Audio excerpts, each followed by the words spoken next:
Mau tanam pohon mangga di Putri Pahang agar Aceh berbuah dan udara sejuk, karena selama ini banyak pohon kena tsunami, terlalu panas.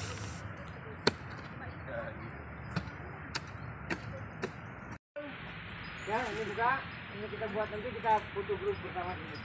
Nah, Pak, putih kalau sikit. iya, Itu. pastilah. Nah, buang separuh. Iya, pasti. Nanti akarnya tak sampai. Iya. Nah, gitu.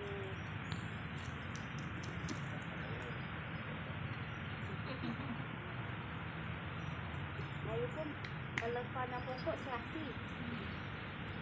Belum tahun dah berbuah, Pak. Ya. Ha. Timun. Baju Video, Bang. Oke. Ini dia, bismillahirrahmanirrahim, kenang-kenangan ya. Awak Ustaz Saidina Muhammad. Ini awak, Pak. Ya. Datuk Bandar salah. Ya. Kami dulu apa tu tanam pokok jati. Ini Tiap seorang satu. jadi ini nanti berbuah, ingat ini punya ibu ini. Ya. Ya. Kena buat Jadi ibu sepatutnya, Pak. Ibu nanti cuma bawa pisau saja. Pak, kena tulis itu berapa hari bulan dilawati oleh ahlinya. Nanti kita buat. Ai. Nanti dia yang siram. Gantian satu orang lagi. Sama, mana siapa? Ini, Pak. Ibu pula, ibu. Pak, saya mohon bulan depan tu tahun ni nak hantar korban. Saya nak datang sini cari bapak.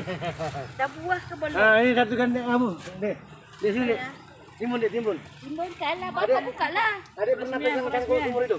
Peresmian. Saya pamit gambar video peresmian. Pokok mangga dua-dua. Ya, mangga dua-dua. Mangga apa ni? Mangga harum manis. Itu harum masak. Manis. Ya. Mana dapat? Yang tu harum manis, yang Ini ni harum di masak. tempat bibitnya. Pelis. Dia daripada perlis ke? Ya, bibitnya sini ada. Benih. Bawa daripada perlis ni. Tak. Tarik betul. Ini caranya. Ya. Oh, ibu ya.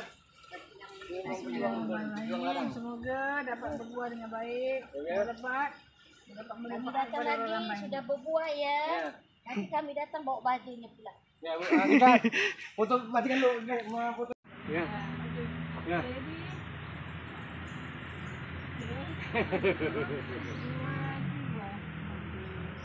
Video pula. Oke. Video dah, video. Ya udah. Pak Presiden, bantu kami tanam pohon. Ya, kami setuju. Menghijaukan suasana. Oke, bentar, matikan dulu. Ini video, Bu, goyang-goyang, Bu.